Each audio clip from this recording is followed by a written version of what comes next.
Plus aucune vibration. Plus d'entrée. Plus un seul spectateur. En mars 2020, un virus a tout figé. On a vécu des crises, on a vécu les grèves, on a vécu les attentats, mais ça, on n'avait jamais vu. C'est une forme d'écroulement intérieur. Librairie, musée, cinéma, centre d'art, tout cela est à l'arrêt. Pour toutes ces institutions-là, c'est un désastre. On a peu à peu, après ce moment de sidération, pris la mesure de la catastrophe. La pandémie est une véritable bérésina pour l'ensemble de la vie culturelle et artistique. À l'approche du printemps, en à peine 2 semaines, le monde de la culture vacille, tout entier. Le 4 mars, le Louvre ferme ses portes et c'est un choc. C'est signe que le personnel a peur, c'est signe que c'est sérieux. Le 7 mars, le président de la République, Emmanuel Macron, va au théâtre. Et c'est un moment où on est tous en pleine activité. Nous vivions dans l'inconscience. Nous vivions collectivement dans l'inconscience, pas seulement le gouvernement, nous tous. Je me rappelle que le 9 mars, personne ne respecte la distanciation sociale. Et moi, je suis dans le déni, je ne pense pas un instant que ça puisse arriver. Et le vendredi 13, on dit « ça s'arrête ». Point. Boum. Là, il y a eu un cataclysme. À 19h ou à 20h, je ne me souviens plus, le Premier ministre dit « tout est fermé en France ». J'ai donc décidé, jusqu'à nouvel ordre, la fermeture, à compter de ce soir minuit, de tous les lieux recevant du public non indispensables à la vie du pays. Et là, c'est un choc. C'est vrai que le jour où on a fermé Fayard, on a éteint les lumières, on a fermé la porte sans savoir quand est-ce qu'on pourrait reprendre une activité et réouvrir. Ça a été un moment assez sidérant, oui. Les artistes, par milliers, tous ceux qui participent à la vie de l'art, sont aujourd'hui en pleine détresse. Dans tout le pays, s'éteignent nos 6000 écrans de cinéma, 3000 librairies, 2500 salles de concert, 1200 musées, 1000 théâtres. Alors, le monde culturel a tenté de résister. Nous allons vous raconter ces 3 mois où les artistes ont imaginé leur monde d'après. On sent un espace de flottement, il faut reprendre possession de ses habitudes. C'est notre outil de travail, le corps, donc on doit s'en servir. Moi, je veux faire tout pour que ça continue les vrais concerts live avec le public. Comment ils s'y sont préparés? Comment ce secteur, qui fait vivre plus d'1 million de Français et rapporte 7 fois plus que l'industrie automobile, a refusé d'être oublié? Comment la culture s'est réinventée pour enfin se déconfiner?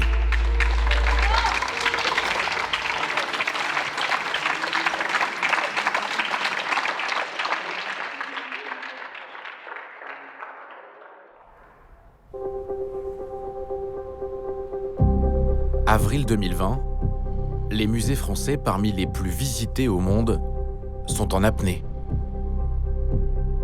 Immobilisés pour une durée encore indéterminée. Les institutions culturelles les plus bouleversées à cause du coronavirus, c'est sans doute les musées. Il faut imaginer qu'une institution comme le Centre Pompidou, un mois d'arrêt, c'est à peu près 2 millions d'euros de ressources en moins. C'est considérable. La difficulté pour les grands musées, c'est que leur modèle économique repose sur une fréquentation massive. Et on le sait, par exemple, 75% des visiteurs du Louvre sont des touristes étrangers. Donc ce modèle économique ne tiendra plus. Des centaines d'expositions à l'arrêt ou décalées. Comme ici au Palais de Tokyo, ces installations à peine inaugurées, jamais montrées au grand public. Ou encore les très attendus pharaons superstars du Mucem de Marseille, momifiés sur les bords de la Méditerranée. À Paris, la Bourse du commerce qui préparait son inauguration en grande pompe pour mi-juin ne dévoilera sa collection Pinault qu'au printemps 2021. Des coûts monumentaux, le Grand Palais perd à lui seul 50 000 € par jour de fermeture. Au début de la pandémie, je m'apprêtais à aller voir l'exposition sur Pompéi au Grand Palais. Et c'est vrai que cette exposition n'a pas pu se tenir. D'ailleurs, c'était presque une allégorie en soi de ce qui nous arrivait. L'exposition événement du printemps n'a reçu qu'un seul visiteur. Le directeur du Grand Palais, Chris Dercon, qui pendant ces longues semaines de confinement a occupé seul cet immense espace de 70 000 mètres carrés. Je venais de temps en temps ici et j'avais quand même un énorme bureau. Et j'ai commencé à étudier le bâtiment en faisant du jogging. J'ai fait les escaliers, des allers-retours. Et vous savez, si on fait 50 fois ces escaliers-là, c'est quand même sportif, n'est-ce pas? Entre trésors archéologiques et reconstitution 3D de la cité antique, cette exposition immersive s'est figée en plein chantier le 16 mars, à moins de 2 semaines de son ouverture au grand public. Un décor fantomatique. Un peu comme à Pompéi à l'époque, en 79 après Christ, la vie ici, la vie du chantier, la vie de l'installation d'une exposition est aussi arrêtée. Évidemment, toutes les œuvres étaient encore dans les réserves, en sécurité, mais on a laissé la peinture, il y a tous les boîtes en carton, c'est pas du tout un décor. La vie s'est arrêtée. On a maintenant le temps vraiment de réfléchir aussi sur une architecture post-Covid, parce que la jauge de cette exposition, nécessairement, va changer. On ne peut plus avoir 600, 700 personnes qui visitent l'exposition simultanément. Donc, les expositions avec des tableaux l'un après l'autre, objet après l'autre, avec des vitrines, avec des textes sur le mur, où les gens se secouaient, où les gens disaient « Écoute, je veux voir l'œuvre, je veux voir l'œuvre ». Écoute, tout ça va changer. Nous avons tout à fait conscience que ce mode donc d'accueil du public, il est pour le moment mis en suspens. Alors il y a des moyens qui existent. C'est aussi d'étendre les horaires, c'est-à-dire d'avoir une pratique qui consiste à ouvrir les musées plus tôt et les fermer beaucoup plus tard, à minuit, à 1h du matin, à 2h du matin. Avec les circuits de visite qui vont devenir indispensables, puisqu'on ne pourra pas accueillir autant de monde, on va retrouver un rapport singulier à l'œuvre. Et c'est ce qui manquait, c'est ce qu'on avait un peu perdu. Le public doit tenir de la distance. Et imaginez-vous que le caméra, c'est donc mon copain, ma copine. Donc c'est ça la distance avec laquelle on peut regarder ensemble des œuvres d'art. Eh bien, on va devenir tous des performeurs, on va devenir tous des acteurs. On se rend compte qu'on n'est pas seul dans une exposition. C'est presque comme un studio de cinéma.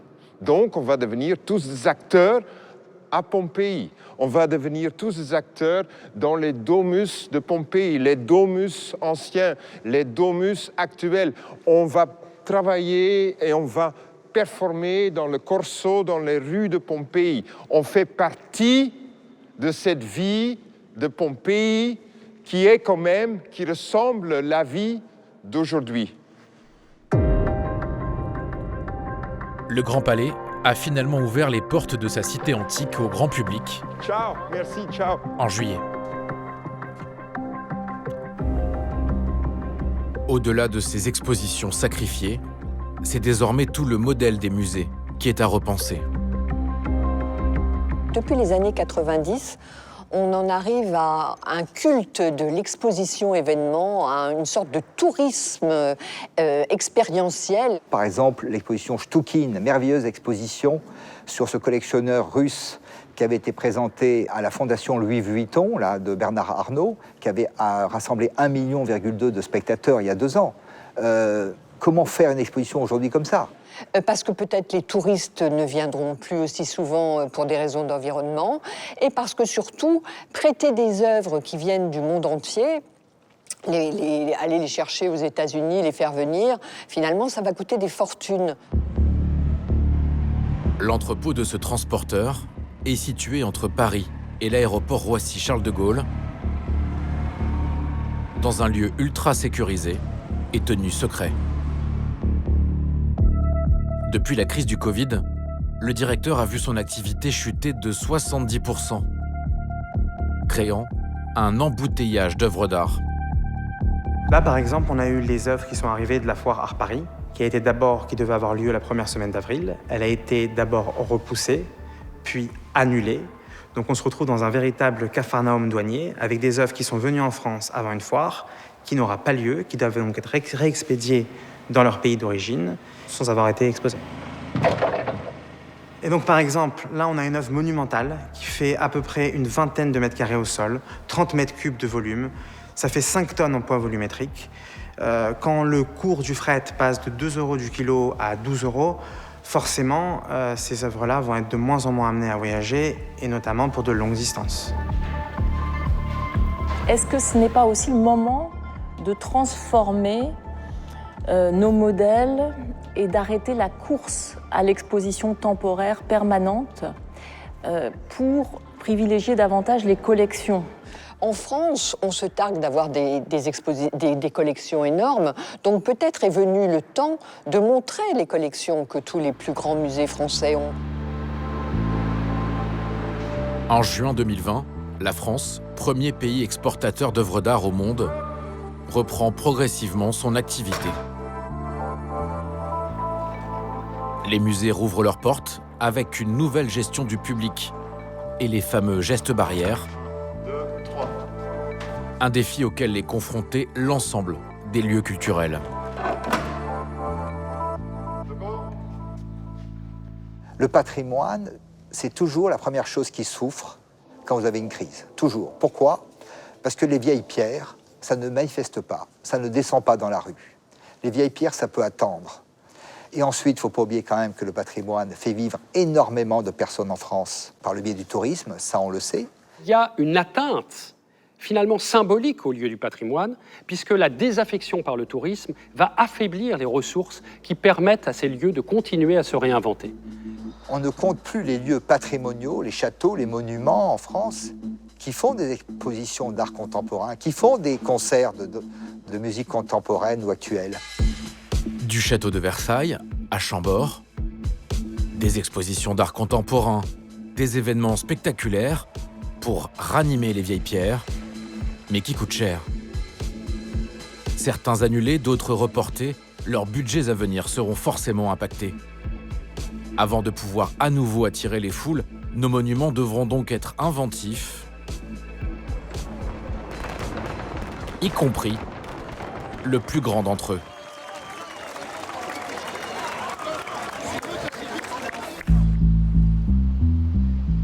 Pour la Tour Eiffel, les pertes donnent le vertige.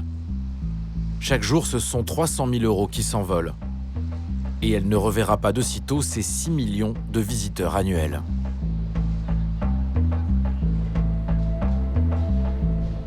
Normalement, ici, vous avez plusieurs centaines de personnes. La capacité de cet étage, c'est 1200 personnes.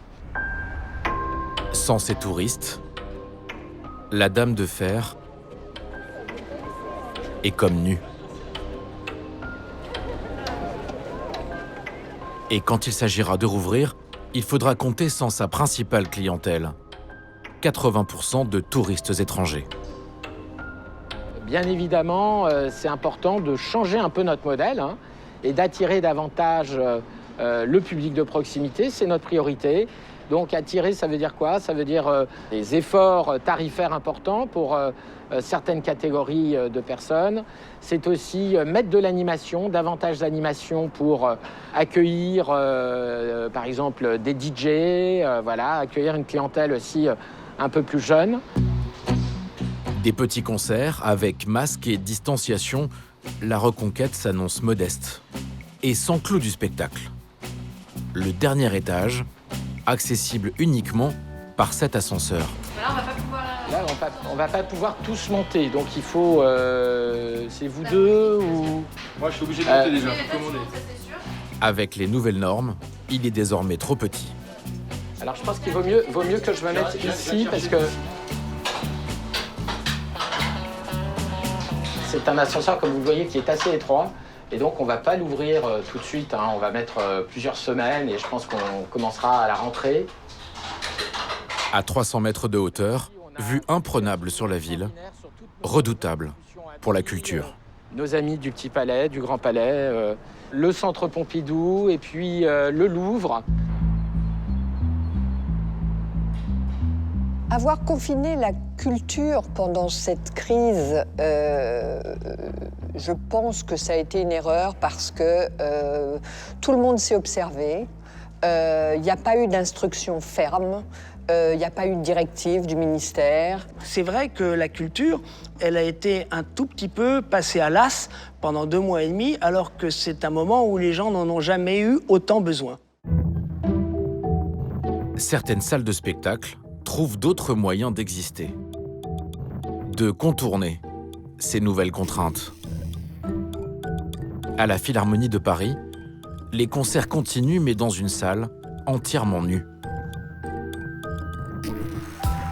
Hier, la rockstar du piano, Katia Bouniatichvili, se produisait ici devant 2400 personnes.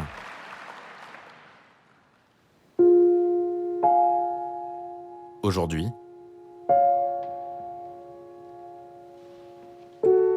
elle est seule avec une caméra.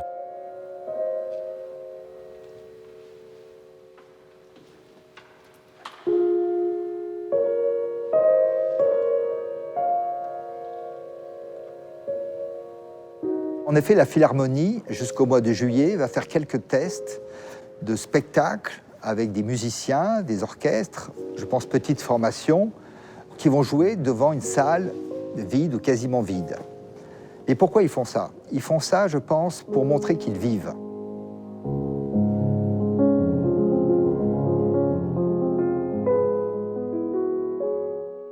Des concerts diffusés sur Internet pour des dizaines de milliers de spectateurs virtuels.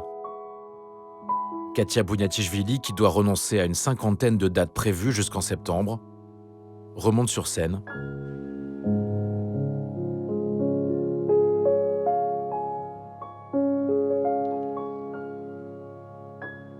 Pour la première fois.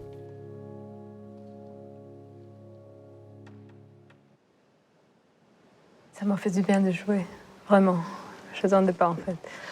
Parce que j'ai pas joué depuis le confinement et le confinement dans la salle et ça m'a bouleversée quand même. Faire les captations dans un moment de crise, je comprends. Je suis d'accord de le faire et j'applaudis parce que c'est quand même un acte qui pense à comment survivre pendant la crise. Mais pour que ça devienne la normalité, ça sera triste. Je pourrais vivre, bien sûr, mais ça sera comme couper... Comment ça s'appelle? Mes ailes, oui. Couper mes ailes. Souvent, on pense que le public, c'est juste les gens qui achètent des billets, c'est tout. Non, sans eux, on n'a pas la même interprétation et sans eux, mon interprétation ne sera pas chaque fois différente. Parce que c'est ça aussi qui est particulier avec le public, c'est que je ressens chaque fois le morceau différemment parce qu'il y a différents publics, parce que mon état d'âme n'est pas pareil chaque fois. Et toutes ces choses ensemble créent un moment unique, là où on ressent une vraie vie pour l'artiste.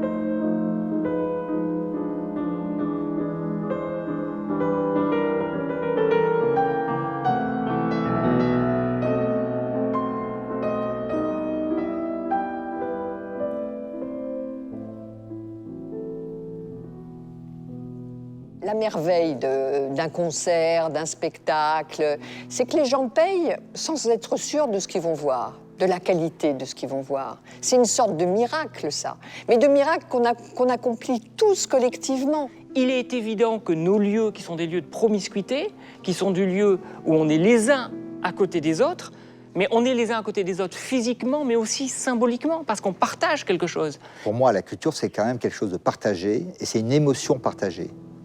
C'est de sentir quand la salle prend ou elle ne prend pas. Vous le voyez quand une salle prend. Donc c'est voir comment les gens réagissent.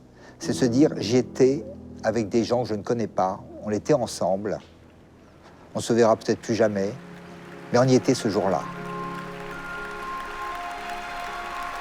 N'importe quelle œuvre admirablement reprise avec tous les moyens techniques d'aujourd'hui sur un écran ne remplacera jamais le contact avec cette œuvre.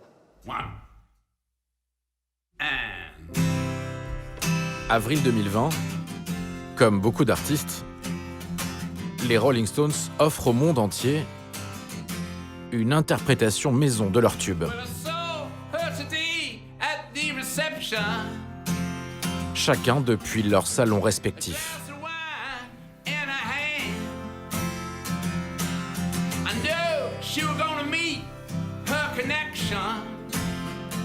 Un grand moment musical du confinement, 4 millions de vues.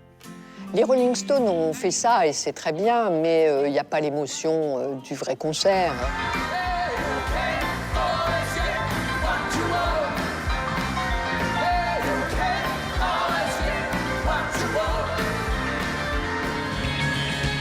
Absolument impossible. Et après, je pense que ça fera peur en fait aux gens.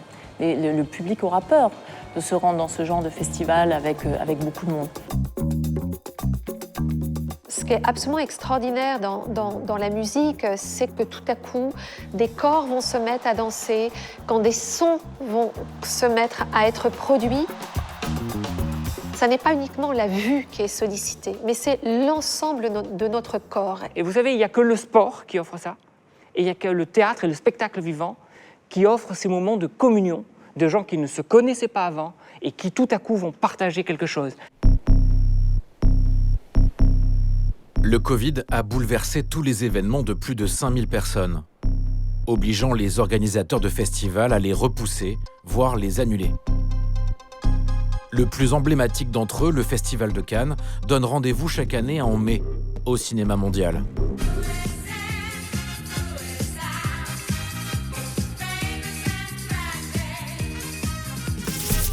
Mais le 12 mai 2020, pour la deuxième fois de son histoire après mai 68, la salle Louis Lumière du Palais des Festivals, avec ses 2300 invités, est restée totalement vide. Une catastrophe artistique et économique pour l'industrie du cinéma. Savoir que Cannes, en soi, c'est quand même un des 3-4 plus gros événements mondialisés. C'est fou, hein. Il y a les Jeux Olympiques, une Coupe du Monde de foot, et il y a Cannes. Cannes, ça vient du monde entier. C'est pour nous un moment fondamental de notre année, puisque c'est souvent la base de lancement d'énormément de films, c'est la reconnaissance pour des artistes, c'est l'année dernière la découverte pour la France entière des Misérables, et je pense que sans le Festival de Cannes, jamais il y aurait eu un écho aussi fort. Mais il faut savoir que derrière, c'est une industrie énorme, et c'est un marché. C'est le plus gros marché du cinéma, et c'est quand même un espace où ça grouille, où les gens sont ensemble, etc. Longtemps reporté, le festival n'aura finalement jamais lieu dans sa forme traditionnelle. Le coronavirus pourrait bien impacter aussi l'édition 2021. Quels films seront terminés à temps pour être en compétition dans un an ? Nous avons eu la chance de ne pas avoir de tournage interrompu. Et je pense que les producteurs qui ont des tournages interrompus, je pense que pour eux, c'est la situation la pire. On ne sait pas demain comment ça va pouvoir repartir. Comment faire pour tourner lorsque vous avez en effet sur un plateau des dizaines de personnes, parfois dans des lieux eux-mêmes confinés, étroits, où les gens ne cessent de se toucher, de se croiser, de se parler, où les comédiens, évidemment, peuvent être amenés à se toucher, s'embrasser.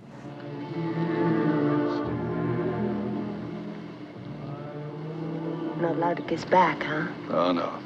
Doctor said it was bad for my thermostat. Ils ont peur, les artistes. Ils n'ont pas envie de ça eux-mêmes. C'est pas, ils sont inquiets. Donc les scènes d'amour torrides, c'est pas pour tout de suite.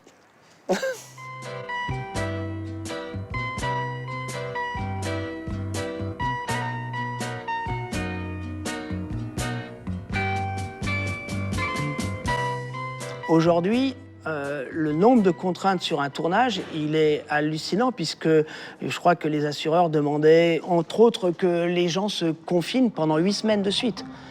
Techniciens, acteurs et personnel. Voici un protocole sanitaire de reprise des tournages de l'un des principaux assureurs français. Référent Covid, désinfection des lieux de tournage, prise de température de l'équipe. Plus étonnant, les comédiens et figurants sont appelés à se maquiller et s'habiller par leurs propres moyens. Si les tournages ont repris au compte-gouttes en juin 2020, les productions prévoient une augmentation des coûts de film d'environ 10 à 15%. Au-delà du cinéma, c'est toute la création qui est bousculée.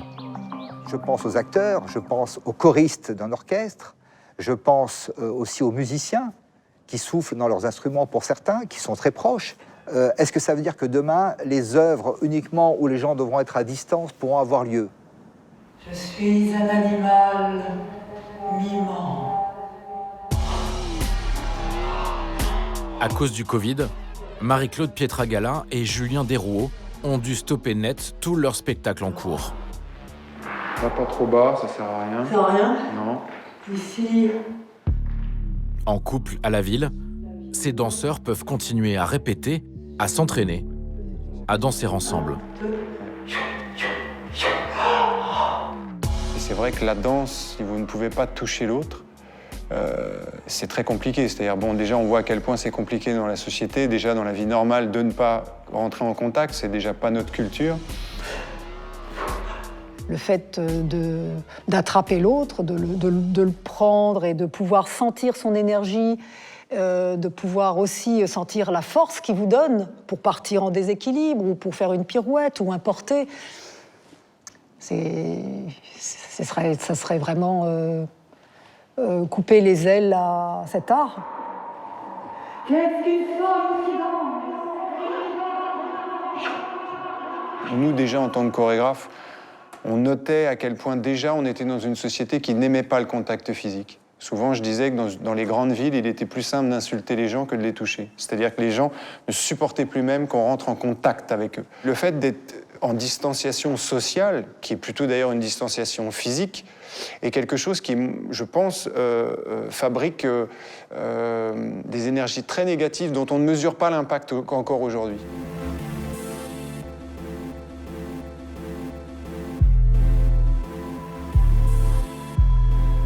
Si cette relation au corps était amenée à être contrainte, ou l'endroit de la physicalité, avec le Covid, de la proximité de nos corps, de notre sueur, de notre accélération, de notre vie, de notre nervosité, de notre folie, de notre truc, tu vois, eh ben, pour le dire comme ça, plus artistiquement et moins intellectuellement, eh ben, la vie ne vaut pas le coup d'être vécue s'il n'y a pas de présence du corps. Ça va les obliger à penser les choses autrement. Je sais que, par exemple, au théâtre, à l'Opéra Comique, Olivier Mantéi pense à mettre les chanteurs dans la salle, qui est énorme, qui est très grande, et de mettre les spectateurs sur le plateau. Donc, inverser les rapports. Je sais que Jean-Michel Ribes, au Théâtre du Rond-Point, il pense à faire tous les soirs un théâtre sur tréteau, devant les jardins, à l'extérieur. Les spectateurs pourront être disséminés.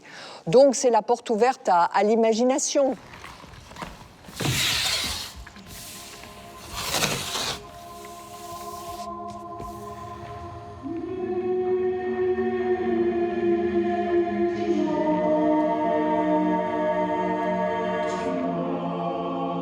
L'idée, en effet, de ce dispositif, c'était par ces lignes blanches au sol, de symboliser une pièce, quelle qu'elle soit, le fait d'être, en effet, ces deux personnages à l'intérieur de cet espace relativement exigu, pour justement évoluer, parfois se retrouver, parfois se heurter. Et en effet, on voulait que ça symbolise cet espace, on va dire, qui n'est pas celui de la boîte noire de la scène, qui est une sorte d'absolu, et en effet où le danseur peut prendre tout l'espace. Là, on est en effet confiné.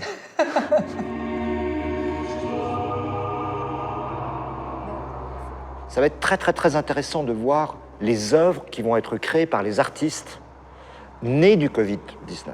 Tous les artistes vous diront qu'ils sont habitués au confinement.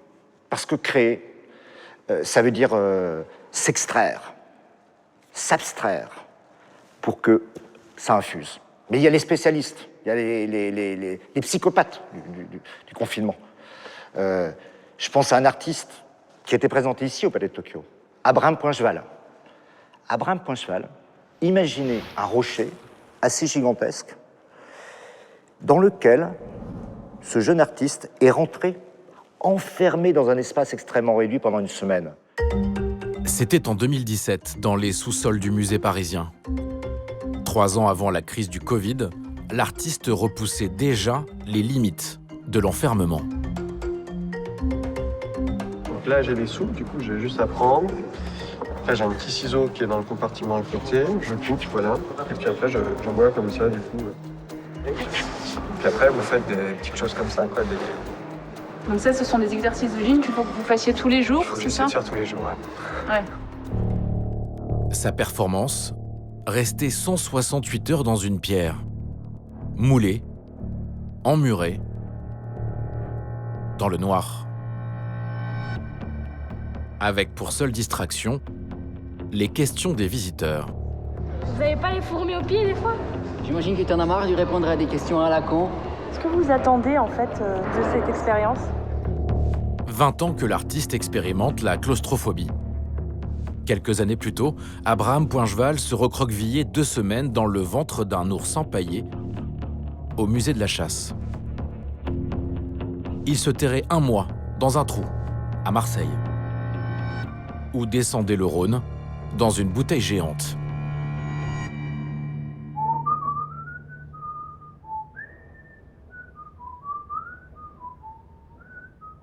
Pendant la crise du Covid, ce blasé du confinement nous a donné rendez-vous, évidemment, dans une boîte. Oui, je vous ouvre.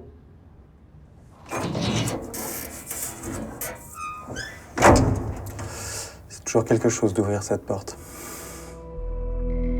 Un habitacle d'1,60 m de diamètre dans lequel il a vécu pendant 1 mois et demi, en 2012. J'avoue, j'ai un grand penchant pour l'enfermement parce que c'est un endroit où je m'y sentais à l'aise. C'est un endroit où il y a beaucoup de vide aussi. Mais bien entendu, alors ça peut sembler contradictoire, opposé, mais en fait, c'est un endroit où le vide se répand et tout à coup, on enlève. C'est comme, c'est comme un oignon, on enlève toutes les peaux et on se retrouve juste soi. Et voilà, qu'est-ce qu'on fait avec soi, quoi. Mais du coup, je trouve que l'expérience en vaut la peine.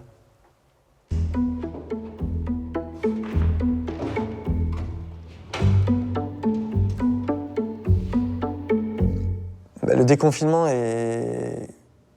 peut être difficile parce que du coup, on est, je dirais, souvent réinjecté dans un quotidien qui était celui d'avant. Et du coup, il y a toujours un moment, en fait, je le sens très bien, c'est que je suis hors sol, quoi. C'est-à-dire que j'ai cette sensation de me déplacer à 5 cm au-dessus du sol. C'est-à-dire qu'on sent un espace de flottement, il faut reprendre possession de ses habitudes.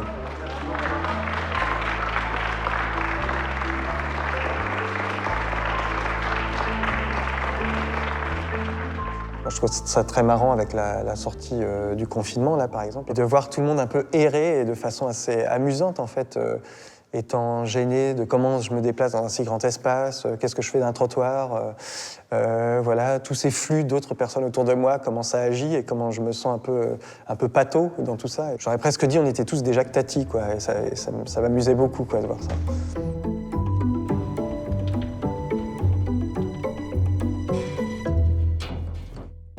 Un confinement qui a aussi permis à certains artistes de sortir de leur tanière.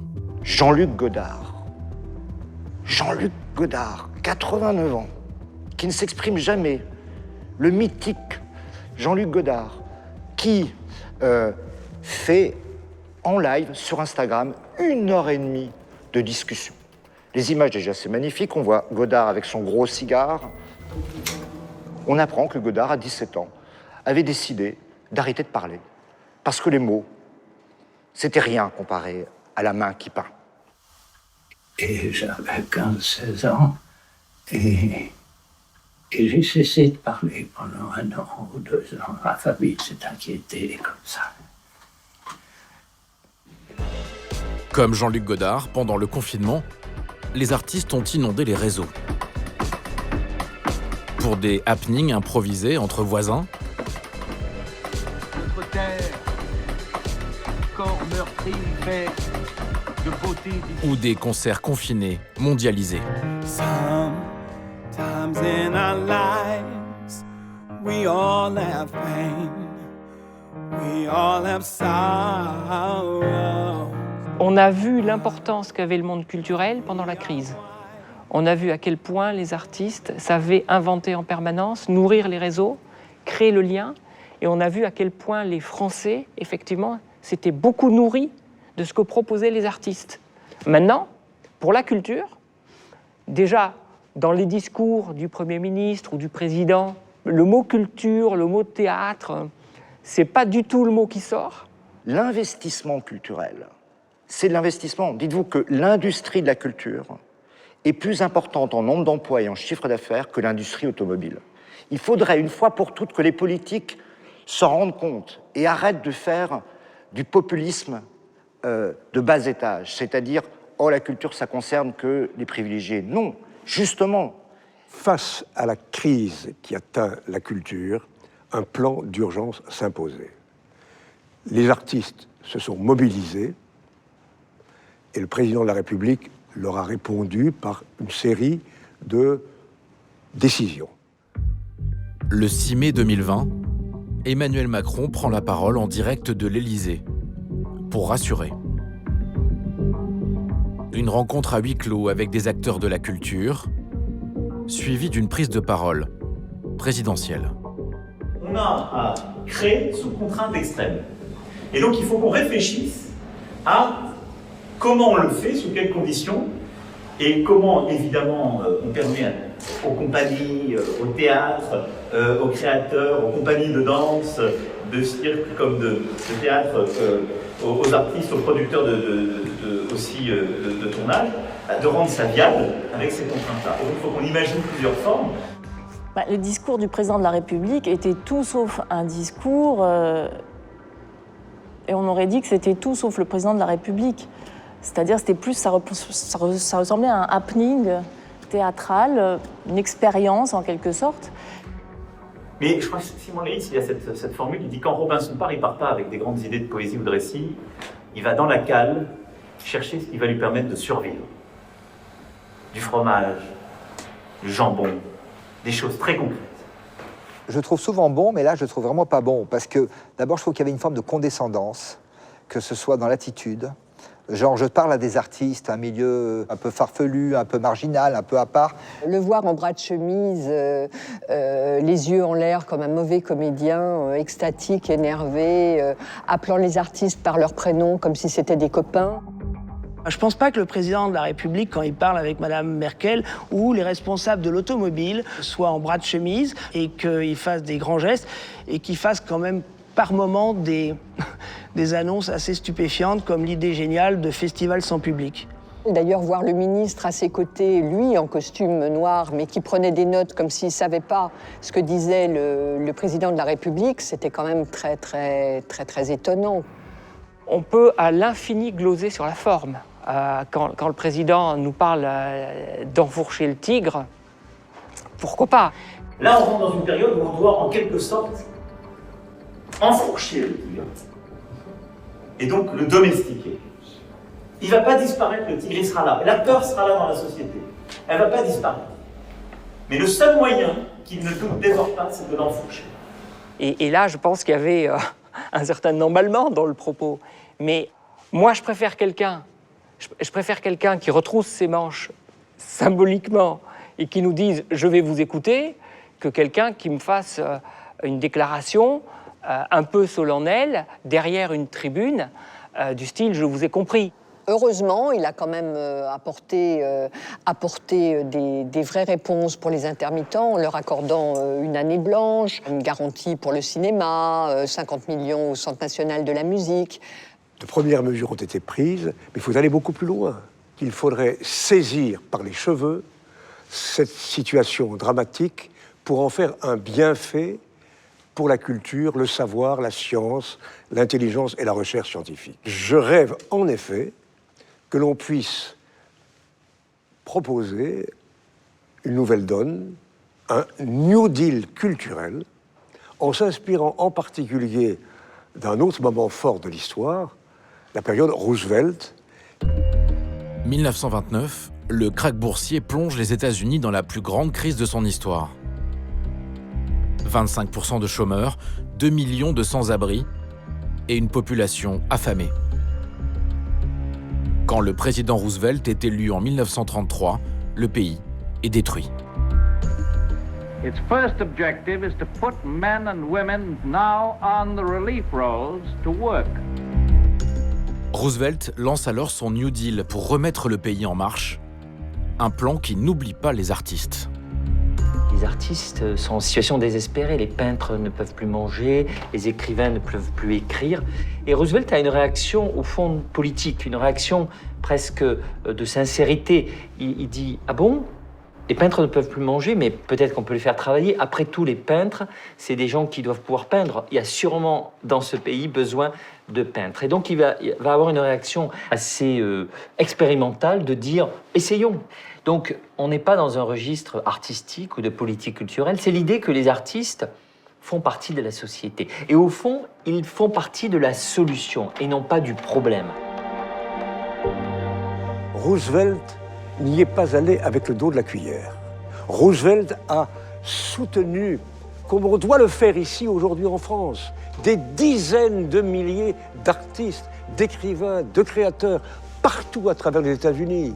Et Roosevelt a osé, il a eu un culot formidable, ayant du culot aussi, ayant de l'audace aussi. Il a osé créer des institutions fédérales culturelles, ce qui était inimaginable aux États-Unis avant. Pendant le New Deal, le gouvernement américain commande 200 000 œuvres d'art public. Songez que beaucoup des artistes qu'on a connus plus tard sur la scène artistique américaine, Orson Welles, les grands peintres, Rothko, de Kooning, ils se sont affirmés comme jeunes talents à travers les mesures prises par Roosevelt. Alors, il y a un discours très important de Roosevelt en 1941. Il inaugure la National Gallery, le seul musée public aux États-Unis, où il raconte comment la culture a basculé de New York, nouvelle capitale culturelle, alors que c'était Paris auparavant.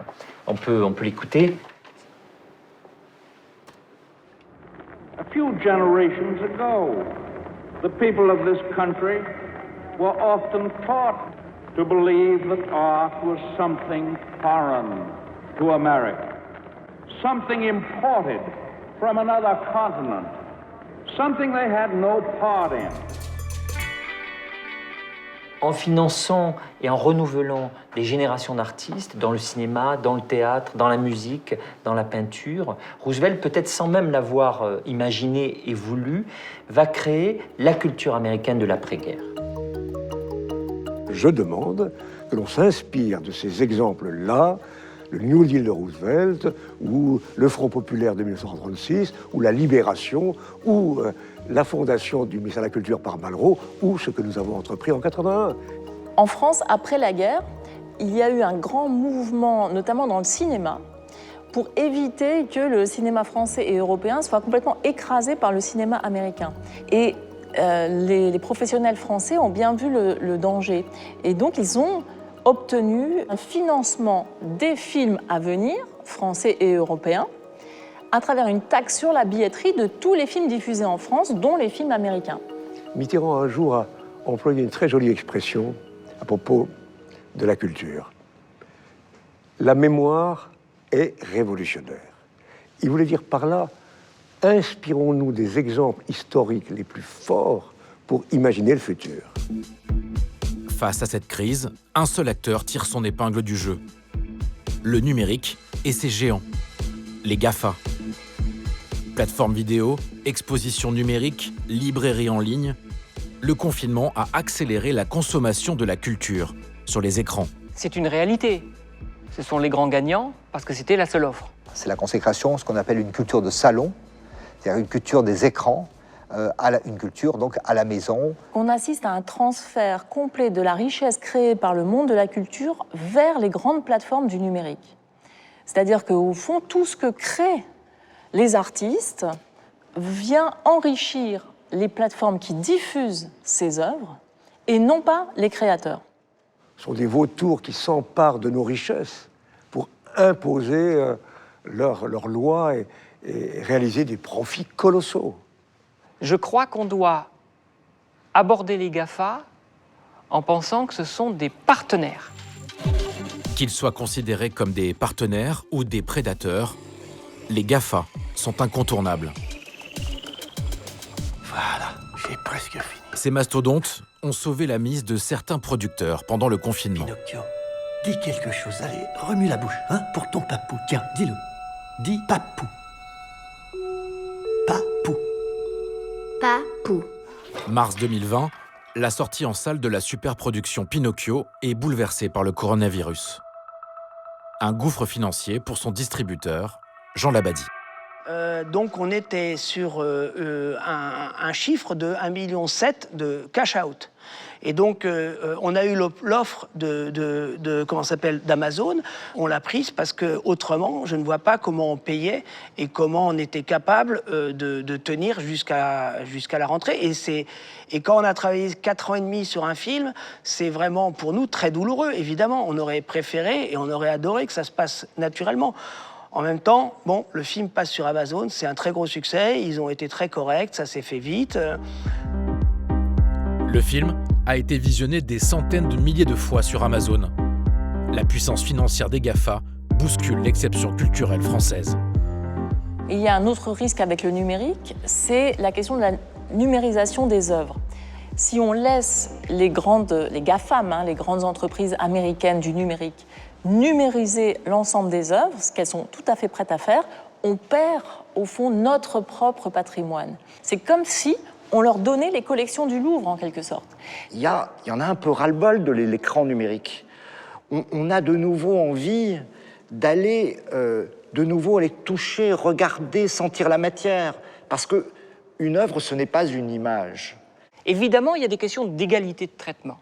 Il ne faut pas que les GAFA continuent leur course sans aucune contrainte et sans contribuer à l'effervescence artistique du pays et sans contribuer à l'exception culturelle française. Si je considère que je vais les utiliser pour faire rayonner nos spectacles, on avancera ensemble. Et il s'agit d'être exigeant avec eux parce qu'ils ont besoin de nous.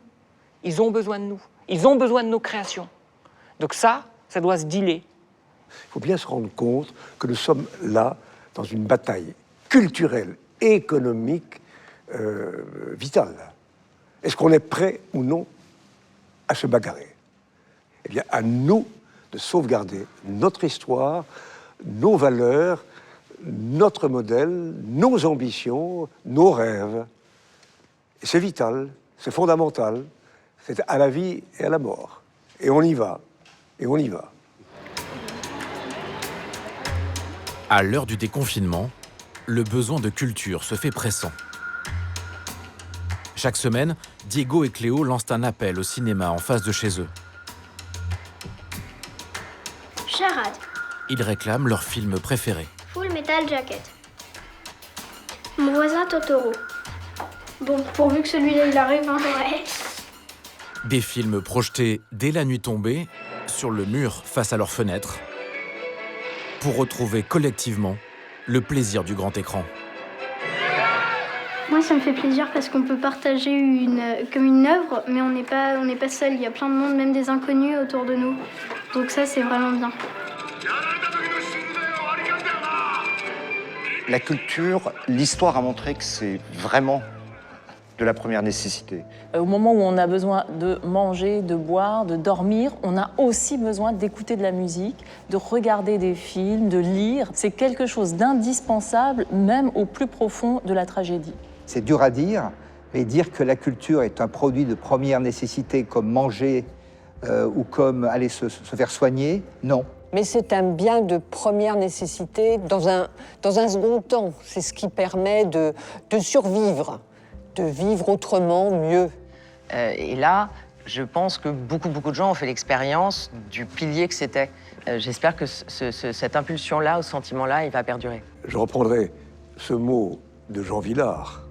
La culture, ce doit être un service public, tout comme l'est l'eau, l'électricité ou le gaz. Et on pourrait ajouter aujourd'hui la santé. C'est un service public. Aujourd'hui, les applaudissements ont repris dans les salles, face aux artistes. La parenthèse s'est refermée. Le virus de l'art peut à nouveau se propager.